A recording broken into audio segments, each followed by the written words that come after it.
right. Good morning, everybody. Today is Monday, September 12th, 2016. And this is Before the First Cup with Jules here on UCY.TV. Happy Monday, everyone. It is 64 degrees and partly sunny here in upstate New York. Feels like a perfect early September day. So where do we leave off on Friday? On Monday, we had... On Friday.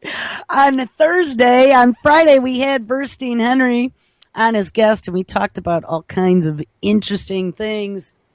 But on Thursday, we had finished 4 whole days looking at synthetic biology, CRISPR, of course, our good old friend, a company named Synthorax, making synthetic DNA drugs, little DNA computers and doctors inside of you, as well as biowarfare, the superbug takeover, and the microscopic arms race. By the way, for anyone that's interested, the title of the show on Wednesday was Rise of the Superbug Takeover and the Microscopic Arms Race. And if anyone's been paying attention to some of the politics going on YouTube, there have been lots of large channels that are now complaining about some of the stuff we'd been joking about in chat, with videos being uploaded to YouTube that are not quote unquote advertiser friendly. I've gotten another one about them being family friendly. Well, apparently the show from Wednesday that talked about the superbug takeover and the microscopic arms race was not deemed to be friendly for anything. So I just thought that was kind of amusing. Anyway, so we've talked about Mad Science Gone Mad for weeks, months, years on end.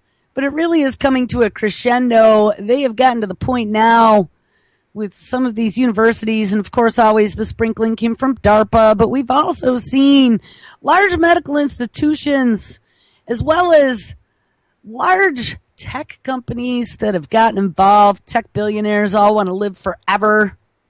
We're going to talk about Peter Thiel and parabiosis. We found, I think yesterday, I think SLC Mike found it was like 1894 was when they first started experimenting with parabiosis on the books, and that is attaching blood vessels to allow blood to transfer between young and old, and then watch the miraculous results as the older creature gets younger and the younger creature gets older. But more about that later.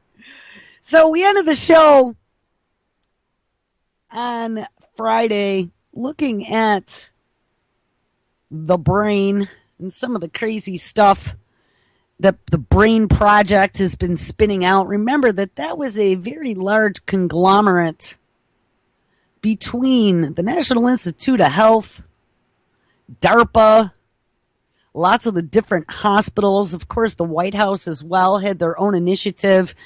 And out of all of this, there's been one overarching thing that has not been passed yet that I think is going to open the doors. And we think we're seeing insanity now. Just put on a seatbelt. And I found a disturbing story the other day that said that they are going to now put this up for a vote. Finally, it's been sitting for almost 2 years. In September of 2016, people, this is this 21st Century Cures Act. We've talked about the 21st Century Cures Act before. That is to get rid of the FDA out of the middle of preventing life-saving cures from reaching the people. That pesky FDA is asking too many questions, and it just costs too much money for us to put in an application and do the proper footwork, come up with ironclad studies. And I mean, look at how many lawsuits there are after the fact when a drug comes out. Have you ever taken XYZ? Has it made you leak out of orifices? Well, you call your lawyer now because there's a class action lawsuit. And I mean, it's over and over and over again. Have you had relatives who have fallen over and grown, extra body parts because of this treatment? But don't worry about it, because that FDA was keeping you safe from day one, and now we're going to remove them, and this 21st Century Cures Act is going to allow us to take all of this technology that we have amassed, all of this taxpayer funding that we have used to sprinkle into this 21st century vision of remaking the world in our own image, of taking the population and giving them hook, line, and sinker without abandon to the pharmaceutical companies, to the technocracy that is taking over not just our country. This is a global effort. These are global projects. You know, you could take in any type of new transhumanist technology that we've been looking at, plug it into Google, and you will find that there are multiple institutions, but a lot of the time, many of the times, the first drops in the bucket came from DARPA. Well, 21st Century Cures now is coming. Now this is the cherry on top. We're going to wipe all this other garbage away, and we're going to commercialize things. We're going to get the regulatory agencies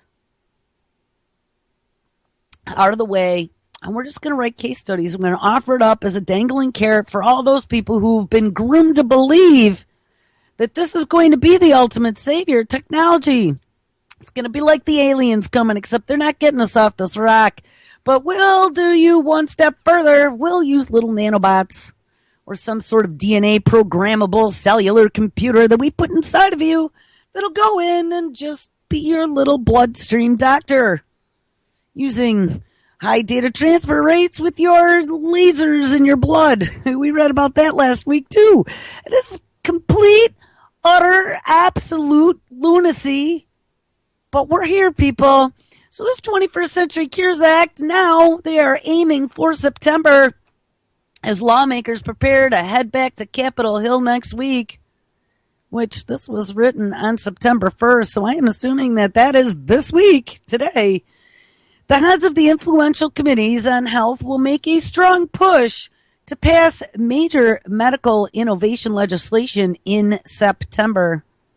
Though both chambers will have their hands full trying to pass a continuing spending resolution before members return home to continue campaigning, the House Energy and Commerce Chairman, Fred Upton, and you know, Fred Upton, we heard of Fred Upton before. Hold on. Fred Upton, he was the one that, with the chick, who was another Congress member, Fred Upton and 21st Century.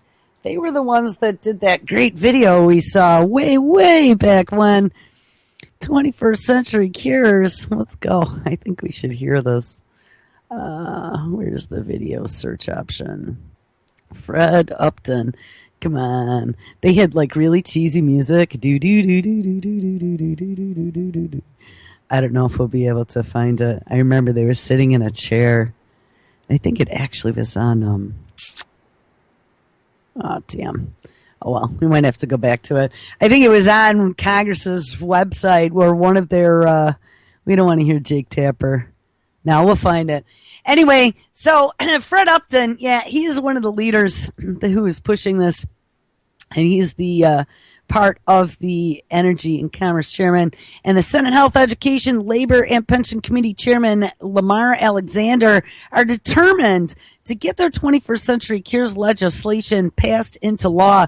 According to a Republican aide close to the negotiations with the Senate and the House GOP, the final deal could receive floor votes in both chambers without too much fuss if the House goes first. So, guys, if this happens and we're worried about forced vaccinations and things now, look at, they're going to take this entire, remember, it's called the 21st Century Cures. We also have our whole Agenda 21 New World Order global takeover march down the line, give up the internet. I mean, everything is going to being centrally monitored and centrally managed, okay? Our sovereignty, not just as a country and not just as our own ruling body. I think that's why it doesn't matter if Hillary Clinton is falling over sideways and losing shoes in Midtown Manhattan like 5 weeks before the general election. No, don't worry about it.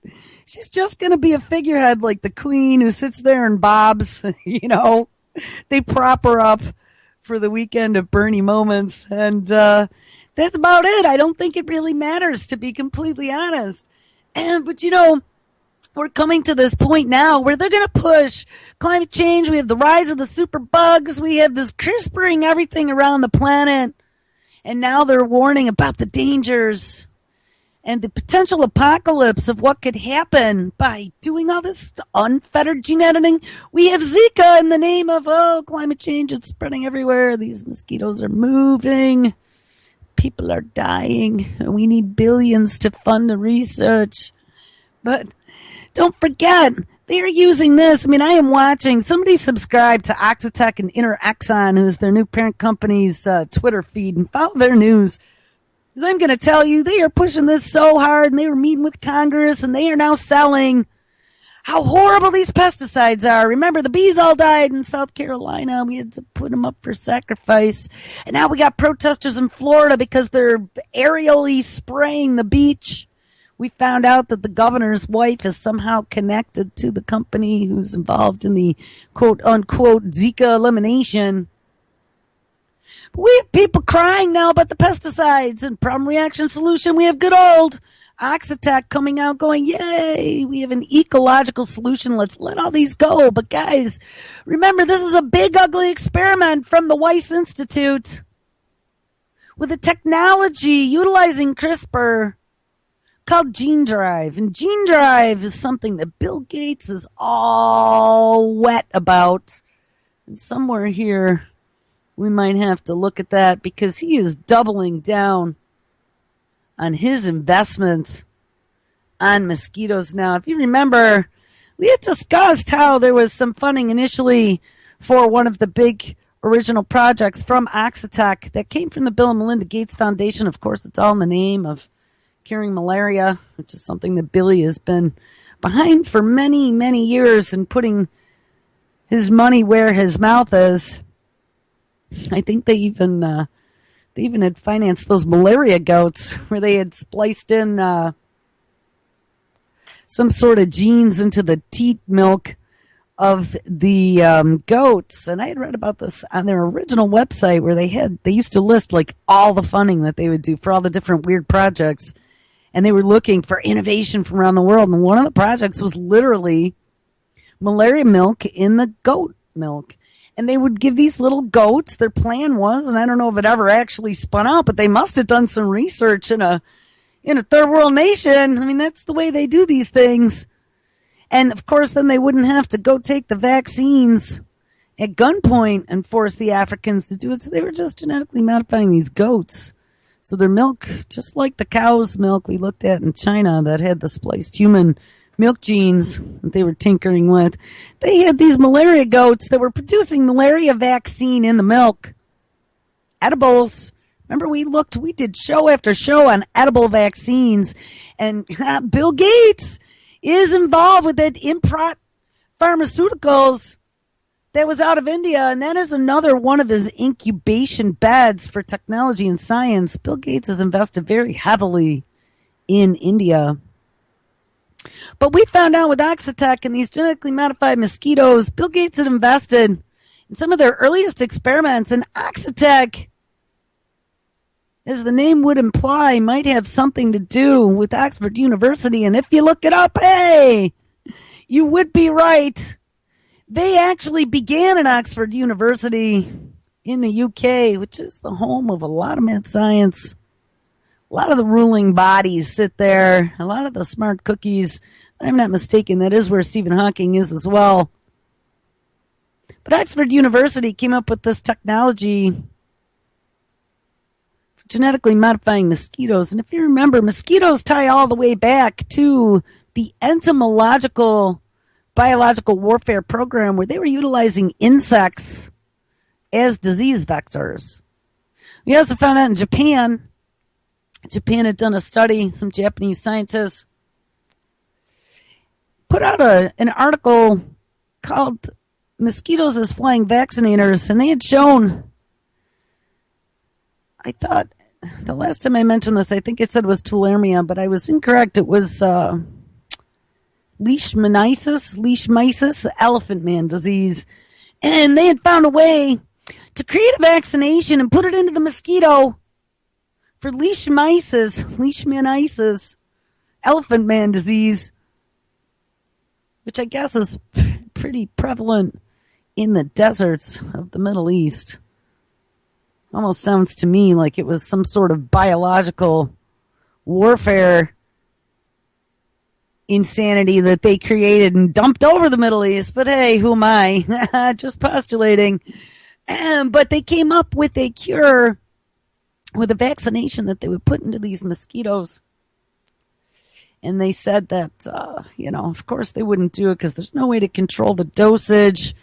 One person could get bitten once and another person could get bitten 10 million times. But it was a proof of concept, and they showed that it was possible. Well, now, we got Bill Gates also investing in companies such as Synlogics. If you remember, Synlogics created the synthetic gut bacteria that would go in, and very similar to some of these other technologies that we're seeing, where they have those little DNA computers that can go around in your bloodstream. The biological cellular DNA computers that can go around in your bloodstream and be programmed to search and correct problems in your body. Well, that Synlogic's gut bacteria was doing a similar thing in your gut, where it would sense, detect inflammation, and then provide some sort of biosynthesized pharmaceutical, like the bacteria itself, inside of you, based upon a set of circumstances. Remember, they are programming cells as if they were computers now with logic. Based upon a set of circumstances, that bacteria inside of your gut would be able to produce a chemical, a drug, some sort of substance that would then, if their research is correct, could potentially cure you by reducing the inflammation, or reducing the breakage, or reducing whatever is going wrong inside of you. That's some pretty big insanity. Well, Bill Gates has not disappointed. 6 days ago, September 6th, 2016, he is now doubling his bet on wiping out mosquitoes with gene editing. Now, this is where the gene drive comes in. Up until now, we were only talking about genetic modification. Most recently, CRISPR, of course, the newest, most precise way. But remember, we read a story. There's all kinds of other new methods of gene editing that are on their way that might even be cheaper and faster. But for now, it's CRISPR. CRISPR is the edit du jour. But with CRISPRing comes gene driving. And with a gene drive, you could take a trait and you could push it through a population in just 1 or 2 generations. Now, obviously, for something such as fruit flies, which is what they usually start with experimenting because their genes are similar to humans in certain ways, at least for the things that count at times. But then in this case with mosquitoes, they've discovered that with this limiting gene that they've been using in the mosquitoes, that in the laboratory, they can push this trait through the genetics of the entire species. And this is where we talked about the 2 different types of gene driving. One was population suppression, and one was population elimination. Population suppression just reduces the number of offspring, so you don't have large numbers of offspring born. There's probably going to be lots of miscarriages if you were looking at it in a mammal, which is very interesting because if we go back to some of the stuff that Dr. Huber talked about way back when, Dr. Huber with 50 years in agricultural and livestock science and biopathology, who worked closely with the biowarfare program in regards to animal and crop diseases, and he is one of the, if not the foremost expert on Russia's biowarfare program as well. Dr. Huber, Dr. Huber It talks about some of the symptoms that he was seeing in livestock animals who were ingesting things such as GMO alfalfa, and this was in regards to his letter to Tom, I think it was Tom Vilsack, who was the head of the USDA before they gave final approval on the GMO alfalfa. And Dr. Huber had discussed the stillbirths and the spontaneous abortions and the complete decimation of birth rates in the livestock that was consuming those crops. And so, if we look at some of the connecting dots here, making genetic modifications, we found that they have been messing with our food, with our DNA, with genetic modification, with feeding some of these substances to the population, maybe in small little test beds. I mean, that Flavor Saver tomato only came out for a few years, then it was gone, and when it was out, no one really knew, but people like me had a weird allergy that just came out of nowhere to tomatoes. I said it so. Never knew about Flavor Saver GMO tomato on the market in the 90s until way later, like a year or two ago. But we've been a big guinea pig experiment for a long time. So anyway, I got a little off the track here. Let's get back.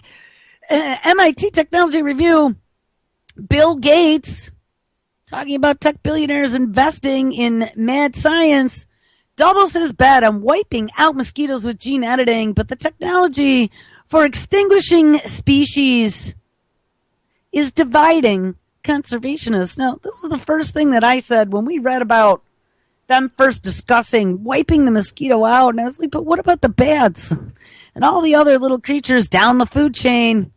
Things that they don't seem to realize, that by wiping out something, you will be affecting who knows what and how many other species down the line. As you start knocking pieces of the food chain out, eventually it will affect us, as we are the top of that food chain. Bill and Melinda Gates Foundation plans to double the sum it is spending to create a mosquito-killing technology that relies on CRISPR gene editing. The technique, called a gene drive, and again, don't forget that Broad Institute and the Weiss Institute, the home of biologically inspired engineering, the home of the robo-bees, and all the other crap that's going on, have been working on this for a very long time. And we have Bill Gates again coming in and waving his dollars to fund some insanity, some really ugly, nasty, scary genie in a glowing green bottle that they want to pop that top off of and roll around in their poison champagne orgy of taking over the planet. I mean, guys, what? I can't even believe, where are the stops on this? And remember, 21st Century Cures Act is coming along with all of this stuff. Remember, Bill Gates is investing in these quote-unquote 21st century cures for you, for Nana, for the planet, for the brown people in Africa. This is going to be for all of us. Their agenda is to rule the world.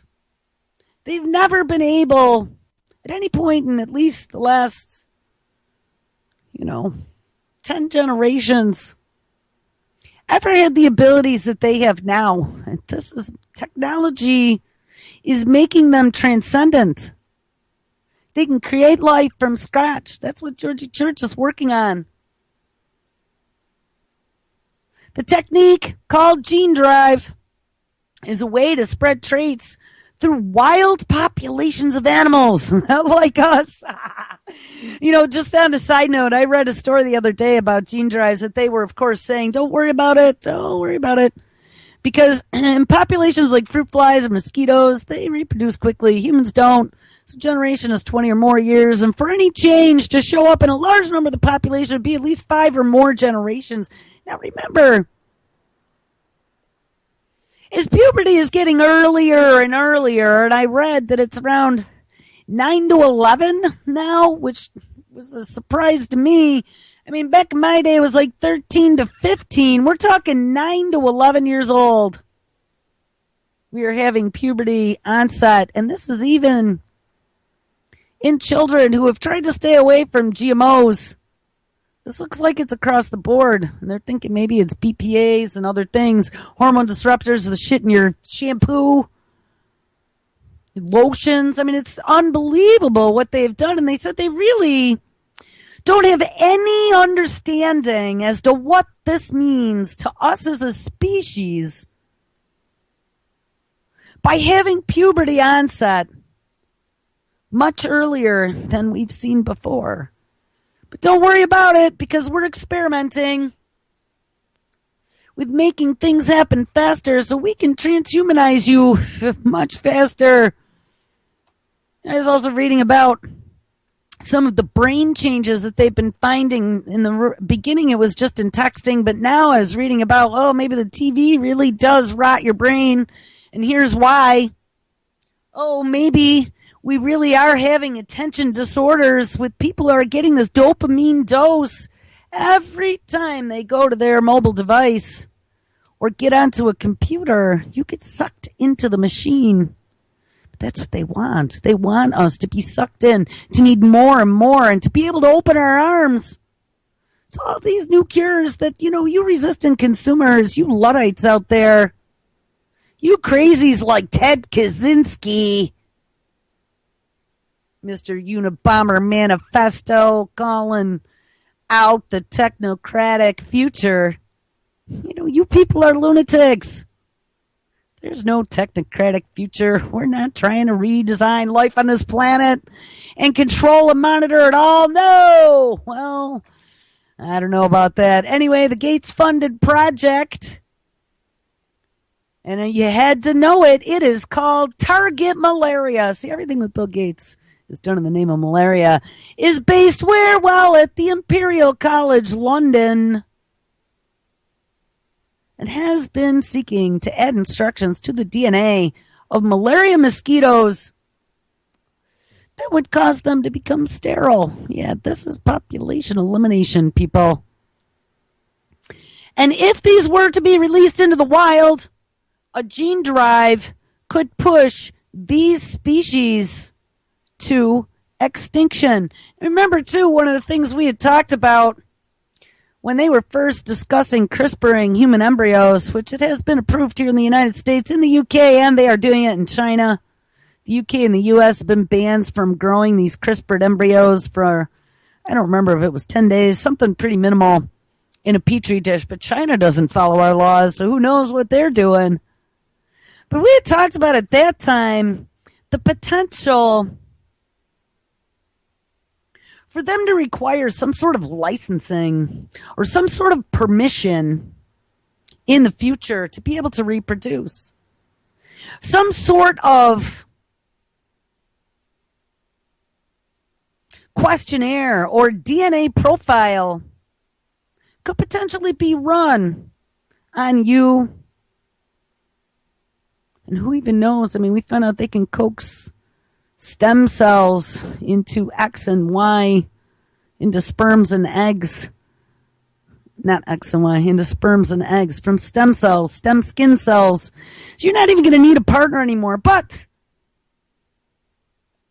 there could come a point in time where there are only certain bloodlines. And, remember, is this 23andMe and the National Institute of Health and all these different drug companies now are subscribing to the database that 23andMe has compiled, and they all check that box to be able to be a part of medical research now. National Institute of Health is pushing for 1 million profiles as part of the cohort program initiated by the White House. The chief executive of 23andMe, and I never remember her name, is the ex-wife of Sergey Brin, Google's co-founder. And up until just very recently, we found out their offices were right next door. They have now moved. And they've spun off this little drug development business where they are selling access to your data as a service to be able to find targeted DNA gene therapy cures to disease. But anyway, back to Gates. So this Gates-funded project at the Imperial College London Remember, at Oxitec is where, at Oxford University is where Oxitec came from. So he's sticking to London. These guys are all butt rubbing and patting. They have been seeking to add instructions to the DNA of malaria mosquitoes that would cause them to become sterile. And if released in the wild, a gene drive could push these species to extinction. Spokesman Brian Callahan says that the Gates Foundation will give Target Malaria an additional $35 million, bringing Gates's total investment to $75 million. And that is the largest sum ever spent on gene drive technology. Ding, ding, ding, ding. The fact that it is Bill Gates who is investing in technology that is off the hook crazy, totally tied in with the Weiss Institute and the Broad Institute that is getting funding from DARPA to create DNA manufacturing. That same Broad Institute. Now, this technology just got an injection of $75 million from the Bill and Melinda Gates Foundation. You fund it, you own it. Scientists, and he's the puppeteer, scientists at Imperial and elsewhere first succeeded in installing like a program, gene drives into mosquitoes last year in lab research, setting off a global debate over whether the technology is safe enough to use. This new money will help target malaria, quote, explore the potential developments of other constructs, such as mapping out the next steps for what? Biosafety, bioethics, community engagement, or community forcing, like what is happening down in Miami. You know, they're saying now that Miami is like all behind this, and wow, what a turn of events. Everyone was against it, and now like 65% of the people down there are for these genetically modified mosquitoes. It's because they decided to take a pesticide that is banned in Europe, that Naled, that's what it's called, Naled, and spray it all over Miami Beach. And they sprayed it in South Carolina and killed the bees, like I mentioned. And get people all scared and then go, well, look, we got this ecological solution. Just release these mosquitoes and they won't make you sick and they'll kill the other mosquitoes. Don't worry about it. Shh. And we got Bill Gates putting $75 million behind this technology. This new money will help target malaria. And I mean, this is for malaria, but I'm sure it can be spun out to Zika, no problem. Explore the potential development of other constructs, as well as to start mapping out the next steps for biosafety, bioethics, community engagement, getting rid of those resistant consumers, and regulatory guidance. And the FDA already gave the genetically modified Zika mosquitoes a rubber stamp. It's basically a lot of groundwork, and the Gates Foundation views the technology as a long shot that won't necessarily work, but if it does, could effectively end malaria. The foundation previously said that it plans to have a gene drive approved for field use by 2029. But remember, everything is exponential. For use somewhere in Africa. You knew it. But Gates, the founder of Microsoft, offered more enthusiastic prognostications and comments made this summer, saying the technology might actually be ready when, in 2 years. Ding, ding, da, ding. Yeah, 2029, my ass. Don't believe any of these long-term projections where they're trying to tell you that, yeah, we're telling you about this technology, but no, it's not going to be ready for 20 years. That's all an absolute lie. Technology is moving at a breakneck pace, and every time we're reading some sort of interview or breakout by someone on a technology that they worked on, it's the one thing that they keep saying: this is happening way faster than we ever imagined. I mean, we've heard that time and time again. Kurzweil and his law of accelerating returns is what that is all about. Technology, creating technology becomes an exponential technology in the next generation. A gene drive works by spreading genetic instructions as animals mate. For instance, if a drive causes only male animals to be born, a population would quickly crash as it runs out of females. It may also be possible to change mosquitoes so they are unable to transmit malaria, which is a significant cause of death in children in sub-Saharan Africa. In a report this year, the National Academies of Sciences, Engineering, and Medicine in Washington said that gene drives were not yet ready for environmental release, but laid out steps that should be taken to test them safely and recommendations that the Gates Foundation says that it will follow. Genetic techniques for biocontrol have also caught the eyes of conservationists as ways to kill off invasive species. We're hearing that a lot lately as well. Invasive species, we have gene drives in the name of invasive species, and we also have killer autonomous robotic lionfish, if you remember from last week, that they're putting off the piers in Florida that electrocute other lionfish that come near it to get rid of them because they didn't originally come from there. Pretty frightening thought. We really do feel that we are gods and we are going to be able to decide who lives and who dies and who reproduces. What kind of a power is that? And I mean, they've had that technology in one form or another for probably the last 100 years. They've been manipulating and killing for a long, long time. But they've gotten to the point now, like I called the show the other day about the microscopic arms race. We're even at an electron microscopic arms race. If we start looking at these nanobots, some of these DNA programmable computers that they can put into people, and it's all going to be in the name of 21st century cures coming to the Congress floor near you in September of 2016. Anyway, it says over the weekend during the World Congress of the International Union of Conservation of Nature in Hawaii. And by the way, I did just see they are talking now about releasing GMO mosquitoes in Hawaii. Look out.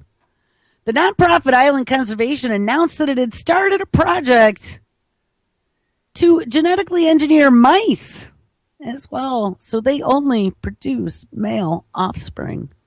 So hopefully there's no owls or snakes that live on the island.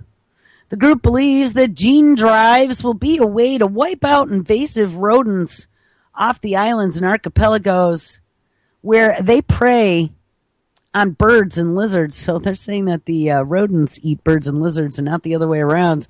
Other researchers hope to eradicate mosquitoes from Hawaii, ding ding, in order to save the chain's remaining native birds, which are succumbing to an avian form of malaria. Other conservation groups, however, circulated a petition at the Hawaii meeting calling for a moratorium on the idea. They worry that promoting drives as a conservation tool could pave the way for commercial use of gene drives. How frightening is that? To manage agricultural pests. Oh, could you imagine? They come to your house, you got carpenter ants, and instead of powdering and drilling holes and powdering inside your walls, they just release a bottle full of genetically modified CRISPRed army ants. They actually got to come in, they do an identification, and then they bring in the remedy ant that goes in and reproduces with the queen to create a genetically modified generation of ants behind your wall that won't be able to have babies, or who knows what else, who could come and kill you with spider venom in your sleep. I mean, guys, they could do anything. Once they start pushing genetic modifications through an entire population. Now, look, it was mosquitoes. Now we're talking about gene drives in rodents on a closed system, no less. Hawaii is a set of islands offshore from anything. So what a perfect Isle of Dr. Moreau experiment that would be. I feel sorry for the Hawaiian residents. Anyone on Hawaii out there is hearing this show. Once they start releasing these gene-driven creatures onto your islands, you are going to be in the petri dish. Those mosquitoes, those rodents don't have a long way to swim or fly over the ocean. So they're not going to be flying over here. They're going to be coming directly at you. And from our research, that Japanese research, mosquitoes as flying vaccinators, we've already discovered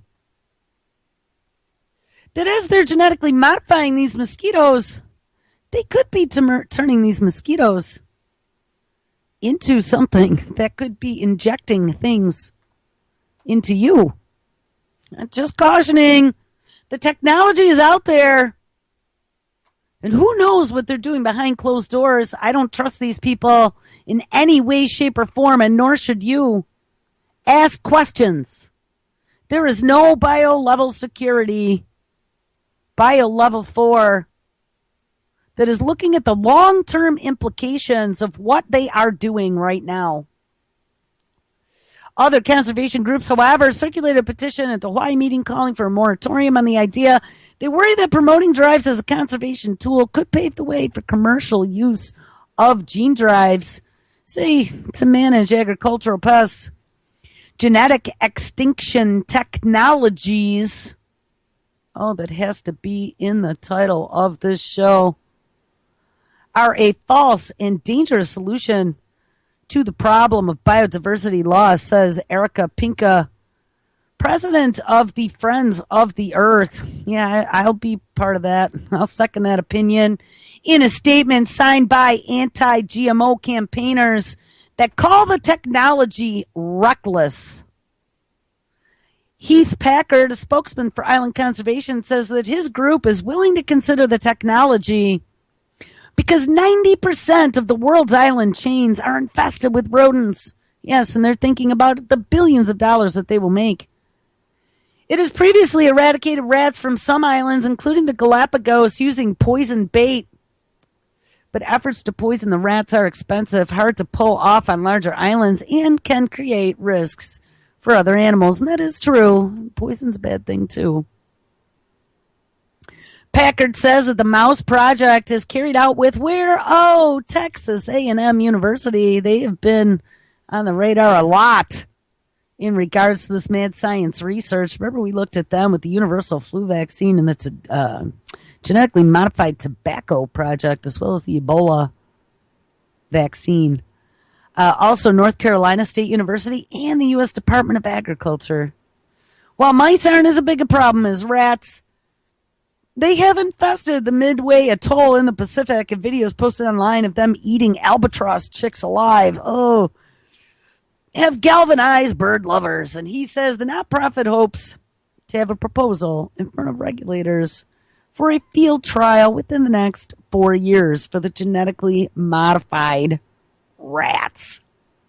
And if you guys remember, too, we read a story way back when we first started talking about these mosquitoes that they were considering as well, because bed bugs have become such a huge epidemic, they've been considering doing some testing with genetically modified bed bugs to wipe out a population. And now, I'm also thinking that we now have this drug-resistant lice that is spread across many of the United States, where none of the over-the-counter medications work anymore.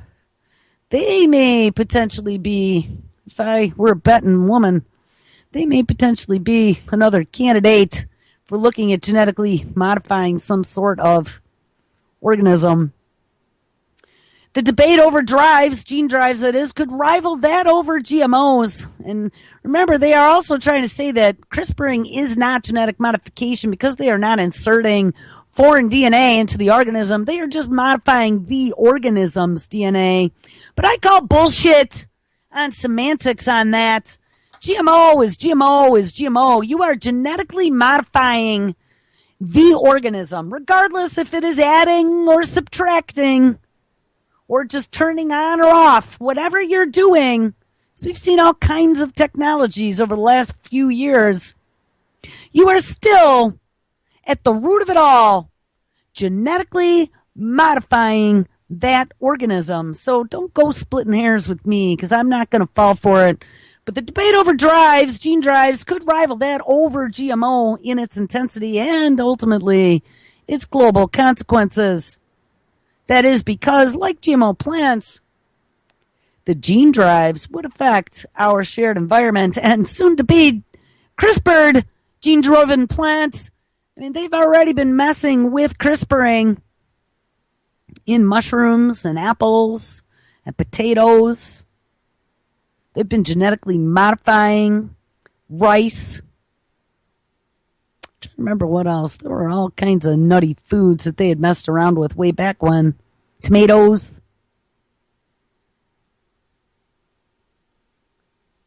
But our future is going to come from the entire environment being genetically modified.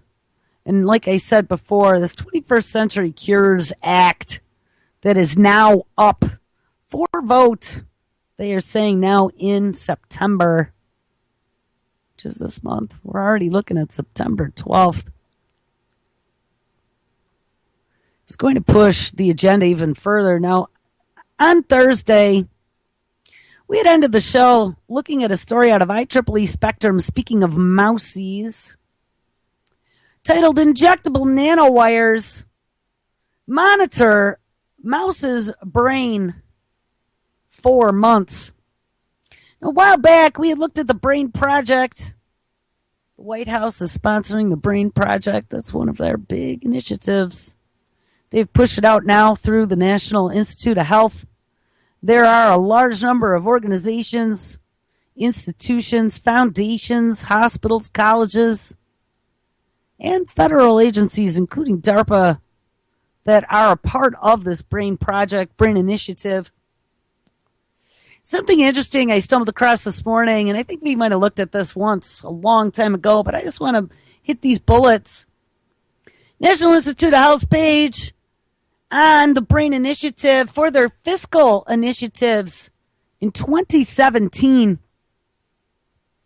Number one is identifying brain cell types, and they're working on that already. We've read about that. Number two is tools for cells and circuits, and we've read about that as well, being able to make neuronal as well as DNA circuits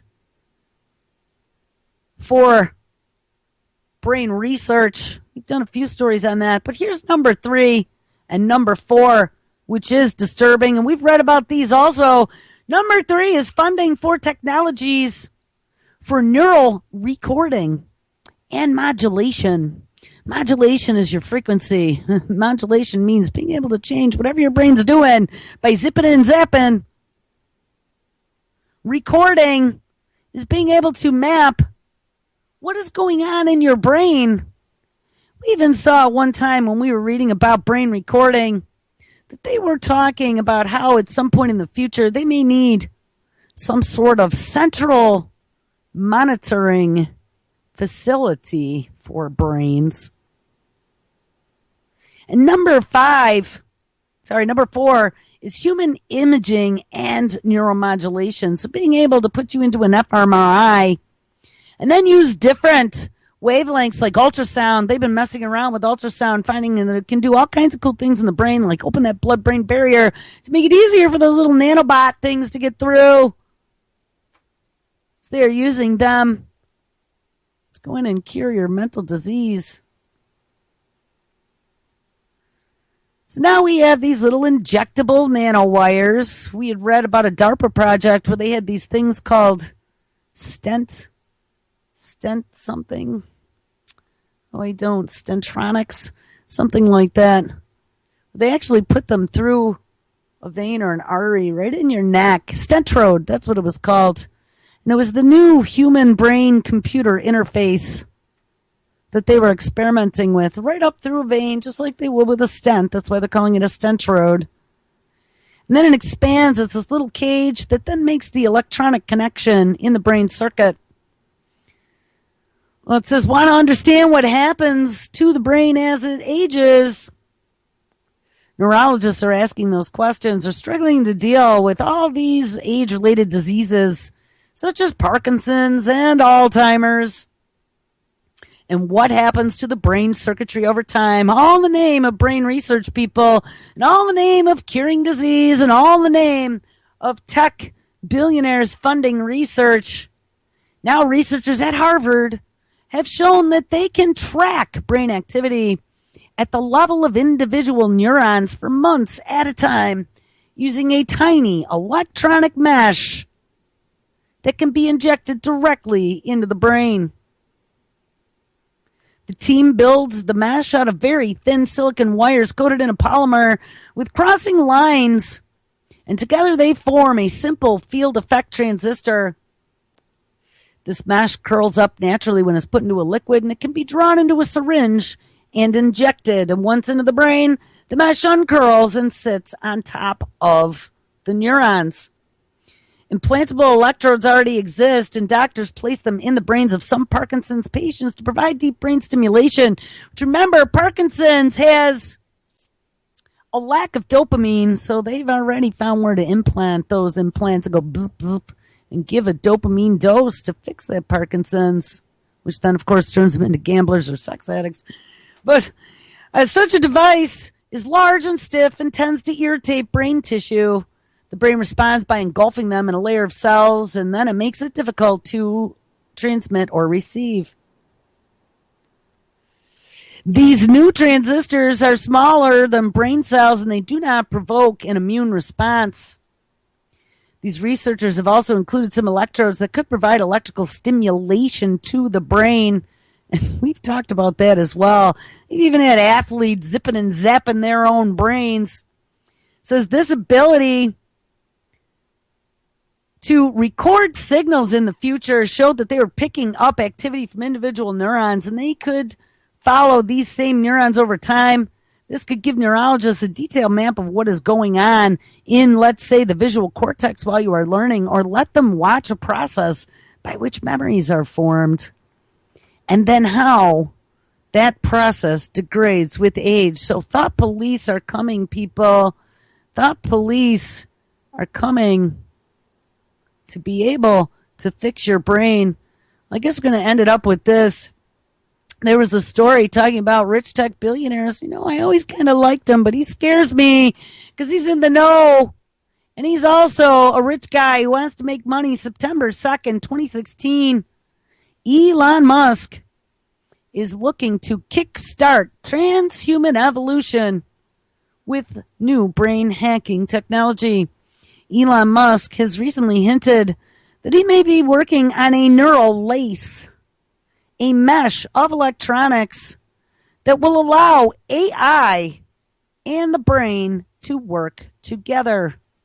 This could help human brains keep up with future enhancements in AI so you don't become, in Elon Musk's own words in the past, one of the future AI's pets that he's going to keep safe. Remember, he said that. There is no doubt that Elon Musk is one busy individual, and while not playing on the Tesla factory floor, he may bring electric roofs or electric vehicles, or he's dreaming up a hyperloop, or toying with the future of AI, or blowing up rockets. They didn't mention that. If not any of those, he is apparently busy protecting us from being treated like house pets. Ding! After the singularity, to that end, the billionaire has revealed that he may be working on something called a neural lace. discussed in a conversation at the Code Conference, Musk touched on a number of topics, including this fascinating brain hacking technology. The concept was first brought up by M. Banks in his Culture novels. In these novels, a neural lace is a mesh-like device that will be implanted in a person directly through the bloodstream, controlling the release of certain neurons using the power of thought. Guys, they've already been able to put those nanobots that'll help release drugs in the brains of cockroaches and have the researchers be able to release those drugs by thinking about it. And we've also just looked at the stentrode, which can go up through the neck in the bloodstream into the brain and connect to neurons. I don't think that's too far off, to be honest. Musk's version of the neural lace doesn't work exactly like that. It seems to be a mesh that would allow AI to work symbiotically with the human brain. You will be assimilated, says the Borg. Signals will be picked up and transmitted wirelessly, but without any interference of natural neurological processes, essentially making it a digital brain upgrade. Oh my God. Imagine writing and sending text just using your thoughts.